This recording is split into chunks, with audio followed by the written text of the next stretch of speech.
So as someone who was making the transition from being a child into being a teenager in the late 2000s, early 2010s, I was always kind of looking for that show or that movie to really help me find that outlet for my life. See, before I got into middle school, I was able to watch shows like Ned's Declassified School Survival Guide to try to help me figure out how to navigate middle school as a young child, and kind of prepare me for what oncoming onslaught middle school was going to be. And Jesus Christ, was that not true. It's a great show though. So then, as I was going through the trials and tribulations of eating lunch in a cafeteria that also doubled as an auditorium because that's what my middle school could afford, and sitting there trying to figure out what exactly I was going to do in high school, a show came along that really impacted me and my high school journey. And that's what you missed on Glee. So as a straight guy who was also a very closeted theater kid growing up, because I was too insecure in my masculinity as a 13-year-old to truly grasp who I was as a person, Glee was a great outlet for me. I didn't mean to overshare there, it just kind of came out that way. Anyway, for any of you that might have clicked on this video without knowing what this absolute fever dream of a show was, Glee was a comedy, drama, musical nightmare that aired on Fox, which we know as the network with the most reliable and reputable programming, from 2009 to 2015. It revolved around a group of kids from Lima, Ohio, who attended William McKinley High School, which, similar to Ned's Declassified, is a school named after a president that nobody gives a single f*** about. I mean, seriously, how hard was it to name your school after a president who lived in Ohio that people have actually heard of?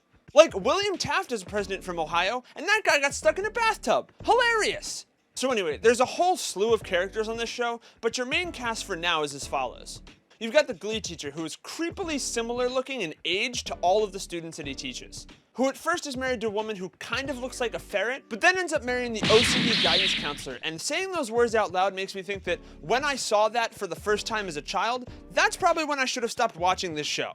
You've got the stereotypical theater kid and her on-again, off-again boyfriend, who is the jock-turned-theater kid stereotype. The theater kid who's more talented than our main character, but doesn't get as many solos because of the fragile ego of the main character, and also because I feel like this show is a little bit racist. You've got Artie, the kid in the wheelchair, who I don't want to say is a stereotype of anything because I feel like I could get canceled for that. But also, he can walk in real life, and that confused me as a child. You've got Tina and Mike who end up dating, but then Mike also has the stereotypical Asian parents who don't approve of him being in the Glee Club. You've got the blonde version of the jock stereotype who doesn't show up until season 2.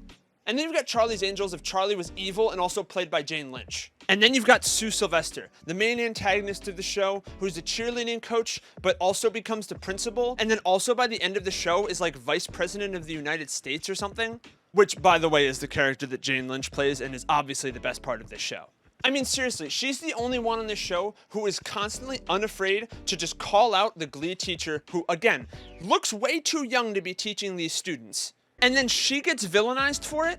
I mean, she's like the voice of reason in this whole show. I mean, sure, like, she constantly tortures and tries to trap the Glee Club. She constantly throws temper tantrums.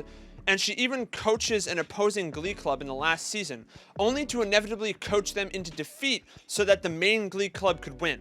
Like, was she trying to help, or was she just bad at coaching Glee Club? I don't know, this show is just So, just the pilot of this show is worth talking about.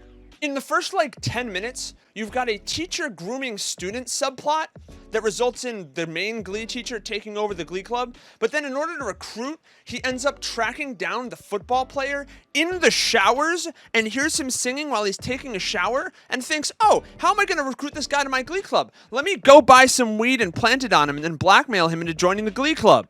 But then when you think that he's just going to be able to run the Glee Club, he decides to quit his job and become an accountant, therefore no longer coaching the Glee Club.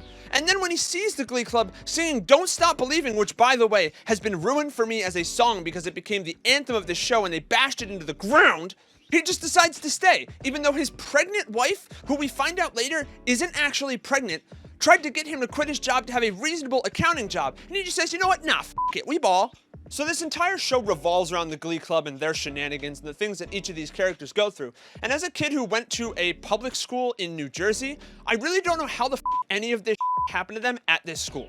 So just to briefly go over some of the things that happen to the characters on this show. The head cheerleader lady gets pregnant in the first season. The Glee Club is constantly antagonized by different sports teams, whether it's football or hockey for a time, by throwing slushies in their faces. And I'm not just talking about the students. They throw it at the teachers too. And I don't know about you guys, but I feel like that wouldn't fly at any school in America at this point. You've got the gay kid, Kurt, who's constantly bullied by the football player Dave, and then you find out later that Dave was bullying him because Dave is closeted and gay, but it was bullying Kurt because he's secretly in love with him, so then he leaves and goes to another school, but then he's outed at that school, so then he tries to kill himself. And all of this is just in the first 3 seasons of the show. There's 6 seasons. And all this while they're trying to go to nationals, which is something that I didn't actually know existed until I watched this show. And then even after they win a national trophy, this faculty and principal still try to dismantle the Glee Club at every possible turn they can. So not only is the show insane, but the Glee curse behind the whole program is also ridiculous. You've got a few different controversies here that I just feel the need to cover because if I don't, I feel like the curse will follow me too. Of course, we all know the tragic passings of actors like Corey Monteith and Naya Rivera on the show, but that's just the start of this rabbit hole. You've got the actor who played Puck, who I always thought was really weird but couldn't really put my finger on why, until I was reading a news article where he was busted on possession of child pornography, and then killed himself before his trial could happen in jail. And there's other countless controversies with this show, whether or not it's Lea Michele creating a hostile work environment for its minority employees, or Lea Michele being intolerant and racist on set and being totally fine because she's Ryan Murphy's adopted daughter, or Lea Michele not knowing how to read based off of a bunch of theories on TikTok. Man, I just feel like a lot of these controversies follow Lea Michele around. But she's not the problem, right? Because she's been in a bunch of other stuff and she hasn't been a problem, right? So you're probably asking yourself, what has the cast been up to since? And to be honest, I don't really know. The show ended like 8 years ago, and since then I haven't really been able to figure out what a lot of the cast has done outside of the show. I mean, Lea Michele is literally playing Fanny Bryce on Broadway in the production of Funny Girl, which I find so ridiculous because she literally did that in the show. Like, she manifested the show into becoming her own reality. And like, if that doesn't perfectly sum up how cursed this whole shit is, I don't know what does. Like, is Lea Michele like a witch or something? Did she like voodoo up this shit? Did she sacrifice the entirety of the show and curse the show for her own personal success? These are the thoughts that I have before I go to sleep sometimes. Looking back, this show is absolutely insane. I mean, I think every day there's always something new that comes out about this show and how controversial it was or how weird it was behind the scenes. And it led the way for shows and movies like Pitch Perfect and any of the other musical shows that nobody asked for. But hey, without this show, I don't think we'd be able to laugh at Lea Michele not being able to read on TikTok. Yeah, I don't know what this show actually contributed to society. I'll see you next week.